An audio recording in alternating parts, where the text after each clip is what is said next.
I came to Rutherford in 1969, and at the time, I remember I started third grade in Rutherford, Union School, and I was one of two Asians, in the whole school, and I think that was challenging. And I remember my first day of school being made fun of, being picked on, because of the being Asian, and that was fixed very quickly. And I remember just like having to stand up for myself very much, and I remember just like finding like the toughest kid and getting into a fight, beating him up. And then after that, it was just like everybody was nice to me. I don't think that's the way you're supposed to do it, but that's kind of like what happened. And I think it was challenging because after that, it was almost like I felt like I had to uphold an image and whatnot, so I became this like bad kid going through school. I think I was the kid that, when you went to high school, you always had that one kid that like, all right, that kid's gonna be in jail before he's 18. Well, I think I was that kid, and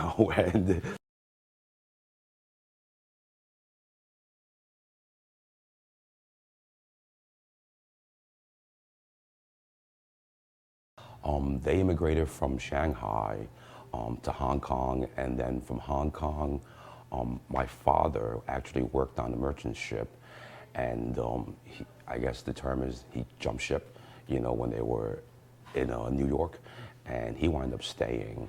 And then years later, an immigration officer wound up befriending him. He was a chef, and helped him with his visa and everything. And then he was able to bring his family over, which is my mother and my two brothers and two sisters. So there's five of us all together, and I remember our first year living in Brooklyn, when we first came. And here I was about maybe 5 or 6 years old. So you can imagine the experience that was. And I remember we wound up in Brooklyn, and the first day we were there, all the houses were like so close. I have little memories of it. And I remember the subway running overhead, by where we lived and everything. And one of the things you always remember, I remember a lot as a kid, is now we're in our second floor apartment that night as we just landed in JFK.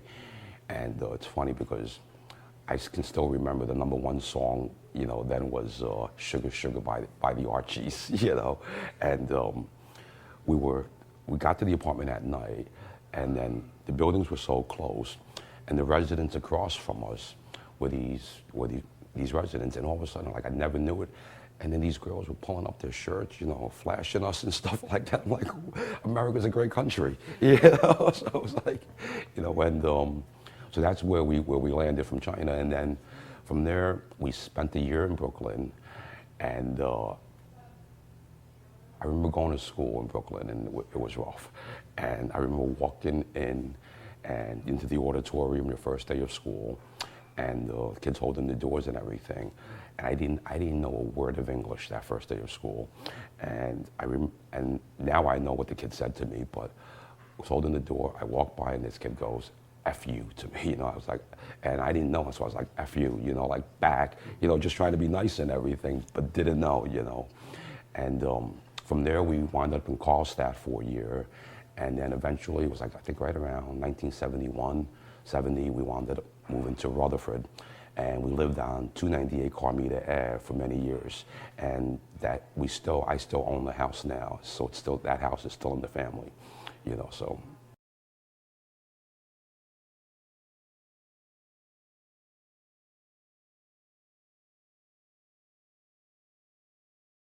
Like I said, a lot of it had to do with being of a different descent, and Rutherford was predominantly a solid white community, and like I said, I remember there was one other Asian family, in town, and at the time there might have been 3 African American families, so it was very white. And like I said, I had to like uphold an image. I had to be this tough guy, so that people would not, pick on me, and tease me. And as a matter of fact, they wound up becoming very friendly, with me. And I grew up, with that kind of an image. Like I was saying to you that, like I was that kid that was most likely to wind up in jail, before he turned 18, and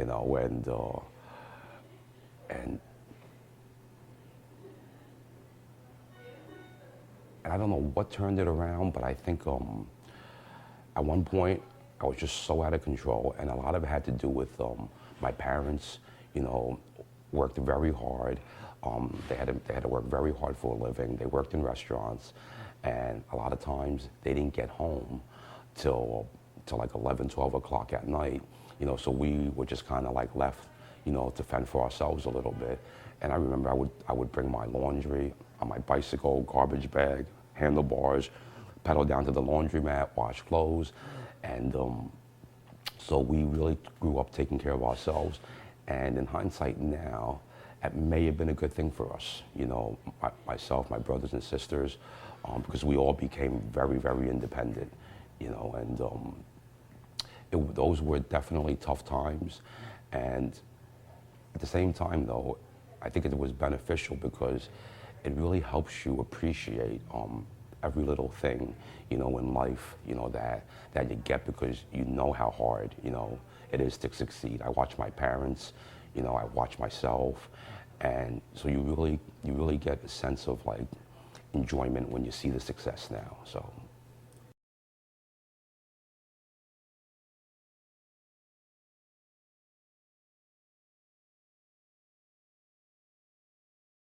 I was like I told you, I was a terrible kid. Wasn't going to school, and when I did go, I was fighting, causing trouble. So eventually, they threw me out of school, and I cannot blame them for 1 second. I would have probably did the same thing, and then my parents at the same time were very upset. Um, I wasn't getting along at home, and they wound up throwing me out of the house. And the only place that I had to turn was I had a brother. My oldest brother was living in Massachusetts at the time, and I went and seeked him out and lived with him, for a couple of weeks, and eventually got a job. And I remember applying at McDonald's and being hired. And the night before I was to start at McDonald's, I had a call from Joyce Chen restaurant, which she was a very famous chef in Massachusetts at the time. She was one of the first pioneers of the cooking shows with Julia Childs, and she had a whole cooking line that was being sold at Macy's and Bamberger's, if you remember at the time. So that was all good, and it was a tremendous experience for me.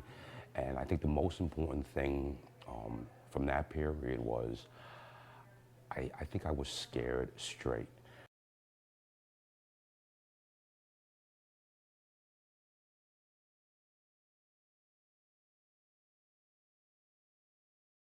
It really helped me a lot because, like I said, I was very fortunate. I had good friends with me, and I was able to spend a lot of time at my friends' homes, and I would eat lunch, have dinner, with my friends' parents. And I think what that did for me, and I didn't realize it at the time, but in hindsight, when you look back, I really think it helped me tremendously because it gave me a sense of family and what life was about and what life kind of like should be, painted that picture for me. So when I was kind of thrown out and left on my own at 15, I was very scared, and I think that helped me. I was kind of like scared straight to the point where I had this wonderful picture of family life from growing up in Rutherford, and I was scared that I was not going to have that opportunity, that I was going to be that bum on the street begging for money and whatnot. And it really scared me, and it got me very motivated. And at 15, I mean, I was lucky. I was smart enough to realize that I did not have a lot of opportunities. And I remember sitting back and thinking to myself, like, well, what can I do? Where can I go get a job? And one of the places, I would think about my choices were kind of like, I could go pump gas at a gas station, I could go work in a warehouse, or I could go work in a restaurant. And I chose the restaurant because I felt like I had the most potential, because I knew a little bit about it, and I kind of felt that, you know what, I could do this. Maybe I can learn the industry, become good at something, and maybe open up a little small business for myself.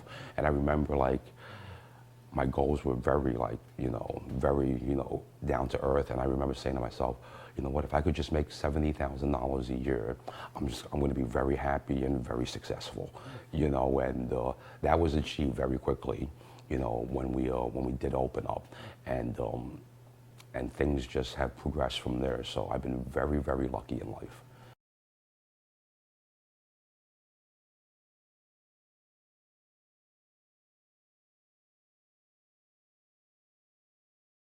Well, a lot of it had to do with like myself. I've always loved variety, and I always remember going out with my friends. It was always tough agreeing. Like one person would want, pizza, another one wanted burgers, or another one wanted Mexican or Italian. So I kind of felt like, you know what, there should be a place that you can go where to satisfy one's taste and cravings, and that's how the concept came about. And after we opened, um, we always had great press, from the publications, New York Times, New Jersey Monthly, channels, ABC News and whatnot. And sometimes I would get criticism that our menus were so big, but I did not care, and I always stuck with it until today. Whatever restaurant I open, it's always a big variety and big menu. Like Delmonico, the last restaurant, I mean, when we first opened up, people were blown away. There was 50 appetizers on the menu, 50, and that's a lot of appetizers, to do. And and we get kind of crazy. Our style's a little different. And I remember my architect, when we first opened up, he would come and he would watch us in the kitchen as we got going and when we were operating. And after like a couple of weeks, he said to me, he goes, "There's only one way I can describe what you're doing." He goes, "It's controlled chaos," and that's always stuck in my mind also. And I definitely feel that sometimes. It is very chaotic. Anyone who's ever been in a kitchen, who's cooked on the line, I think would appreciate and understand that it is absolute chaos, but it's controlled, so.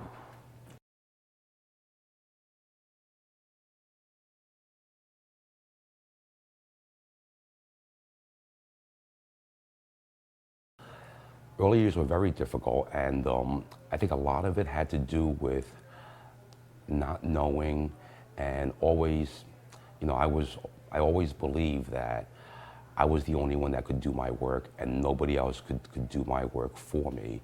And I was one of those guys that just could not let go, would not let anybody touch my sauce, touch my butchering.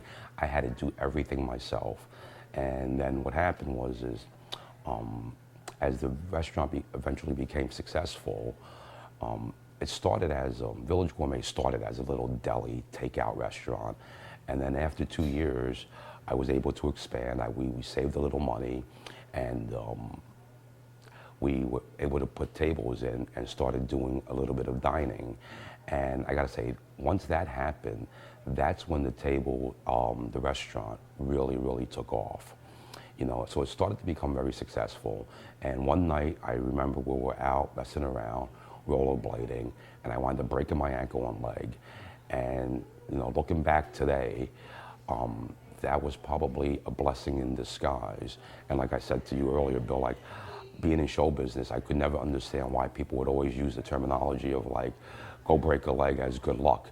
And after breaking my leg, and after seeing what happened from that, I can understand a little bit. I don't know if that's where the cliche came from, but I certainly relate breaking my leg as being good luck to me. And it also taught me another thing where after that, I was always, no matter how tough life was and no matter how bad things got, I was always able to find a positive from that negative, and I really believe in that very much, that sometimes if you look hard enough, you can always find the positive somewhere, and the positive was that it taught me to let go.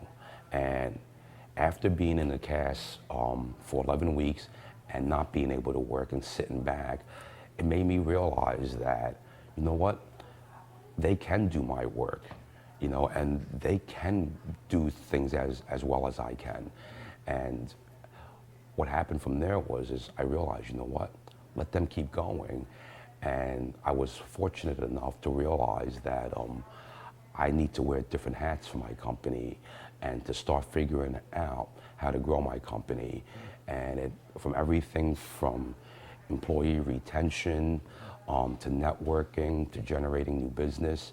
And I think the employee retention is a big part of business because today I really, really believe your employees are everything. The one thing my mother taught me when I was a kid was she said to me, and I didn't understand it till years later, but she used to always say to me that if you depend on these, my hands, you're going to only do so much. You can only go so far with that. And she said to me, she goes, you have to work with your mind, you know. And like I said, being a kid, it's hard to understand. But then now I fully understand what she meant, and going through that, you know, my good luck of breaking my leg taught me that, Dad, you know what? I have to use my mind, you know, to be successful.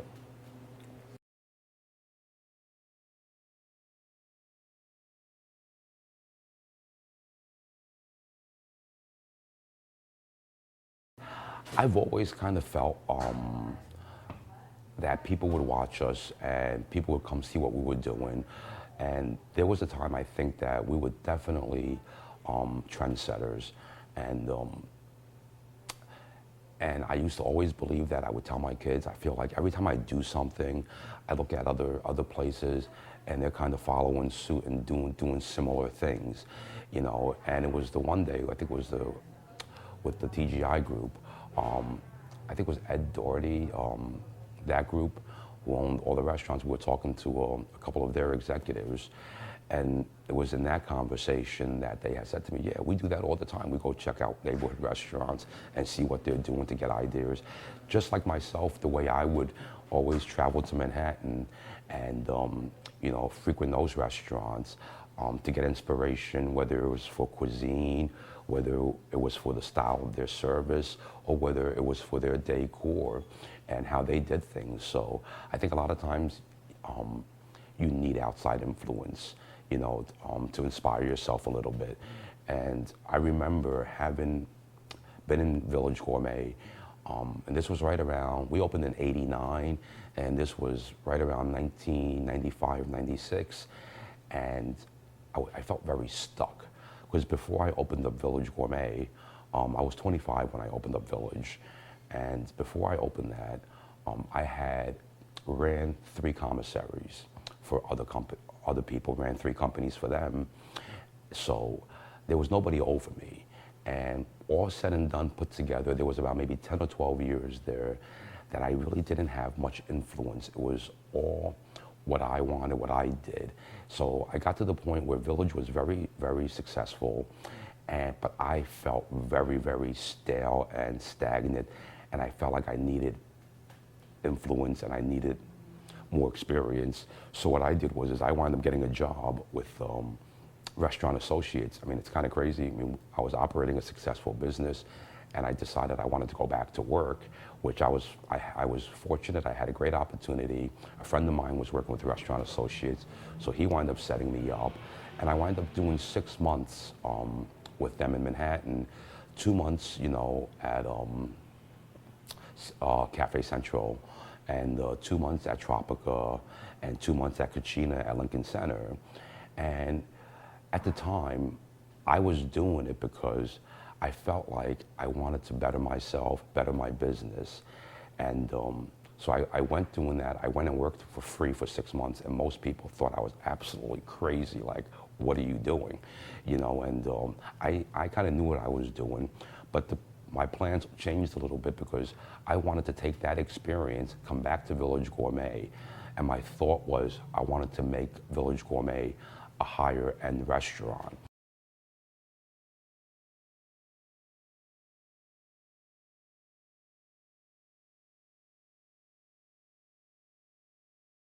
One of the things I learned at a young age was that when older people speak to you, listen to what they're saying and really try to understand what they're saying, and then figure it out, and then after that, you decide if it's right or wrong, you know. And so what he said to me was, I've been watching you over in Rutherford over there. You've really carved out a little niche for yourself over there. So that phrase just stuck in my mind. I kept on thinking about it, thinking about it, and thinking about it, to the point where I was like, you know what? Maybe I should just leave Village alone right now and not change it, because what is it really about? I mean, if I wanted to make Village Gourmet fancy, I mean, was that to satisfy my own ego? And was that what I wanted? But is it what the customers really wanted? And I came to the conclusion that, you know what? It's working, it's successful, leave it alone. If I wanted to do something fancy, if I wanted to do something more upscale, let's take another location and let's go do it somewhere else. Rather than taking Village away from your customers who really like what's going on there. So I think that was a smart decision. And then from there, we started just opening more and more restaurants. But there was also about a 7 to 8 year break where I just would not do anything. And there were so many business opportunities that would come about. People would approach me, we should do a business here. I got this restaurant that just closed, it'd be perfect for you. I got this property, whatnot. And I really, really, feel very blessed, because I feel very blessed that nobody would tell me or teach me, but I would think of things on my own. And at the time, what I was thinking about was, you know what? I had 3 kids, and my kids were very important to me and my family. And I kind of felt like, you know what? My business opportunities are always going to be there. They're here now. They're going to be there later. But I kind of felt, my kids growing up was going to be one time, and it's very fast. And there was about 7, 8 years where I would just do nothing. And the only thing that I really focused on was putting time in with my kids and family, and making sure that I got my influence in with my kids. Because, like I said, nobody taught me this stuff. And my thinking is that, you know what? The kids right now are very, very, they want to be with you. They love hanging out, and you should really take advantage of that, because once they become teenagers, that may not be there anymore. And I've always raised them thinking that, you know what? If I get my influence in, when they get to their older years, you know what? If my influence is there, when they get to that path where, well, is this the right thing or the wrong thing to do? I really believe that if my influence was in them, that they would make the right decisions. So that was very important. And then after they grew up, I remember having the conversation with them when they were about 16, 17, and then sitting there talking to them and asking them, like, do you want me to still hang out? I could kind of feel it. They didn't really want to hang out with me anymore. They were at that age where they wanted to be with their friends and everything. And that's when I knew, you know what, now is the time for you to go back and take advantage of the opportunities and open more restaurants. And that's when we just started opening. I opened up Tina Louise, Mignon, and it just seemed like every 2 years I was opening a restaurant. And then we opened up Tao's, and then we did Delmonico. And Delmonico, I think, was probably the highlight. And what I mean by highlight is I think that's where I felt like, for lack of a better term, where I made it, and I think a lot of it had to do with, I came from a background that had no education, and I pretty much had to, teach myself and figure everything out on my own. And I think Delmonico gave me credibility, and what I mean by giving me credibility was, I was fortunate enough where, with Delmonico, I had James Gandolfini become my partner there. And I remember sitting down with James, and him asking me, like, why do you want to do this? And, why do you want me to be your partner? What's in it for you? And what's in it for me, he said, So And I said to him, I goes, I think I remember telling him that, you give me credibility, I told him. I said, and I pretty much said what I said before was, is like, here I've gone through my whole life, no education, and I feel like I've never had any credit for anything, you know, and I kind of feel like you being who you are, you know, you're bigger than life right now, you know, with the Sopranos TV series and everything, that if you were to become my partner, it would appear that I really know what I'm doing, you know, and that a guy like you would trust me to be your partner, you know. So that's how I kind of explained it to him, and it was a great relationship with him, you know, and I dearly, dearly, dearly miss him.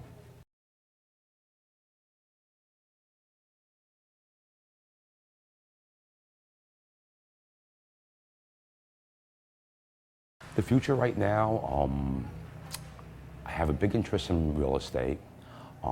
I certainly want to see my kids succeed, you know. So part of it is helping them along right now, helping them get set up with life, and then at the same time, thinking about my own retirement and what I want to do in the future. And I think I do realize that I cannot sit around, you know, and I'm just too active. I have too much energy, and I don't think I ever want to retire. So what I think about is maybe having, you know, pursuing real estate a little bit more, getting my broker's license, and maybe running an agency. And I do have a passion for real estate, and I think that comes from because I just love to build and design, because I did all my own restaurants, and a lot of people tell me I'm pretty creative, but I always tell them, you know, you guys are too kind, and I don't know if I'm creative or I'm being cheap. And I would explain to them that a lot of my ideas when it comes to design and building is like this, the saying goes, necessity's the mother of invention. And if anybody's ever been through construction, I think you realize that when you get down to a project, there's no money left. You run out of money, you know, and that's always what happens when you get to the trim part of finishing everything. So when you have no money, you have to really be creative and figure out, you know, ways of getting the job done. And that's where I tell people, and that's why I tell people, I don't know if it's me being cheap or if it's me being creative. So.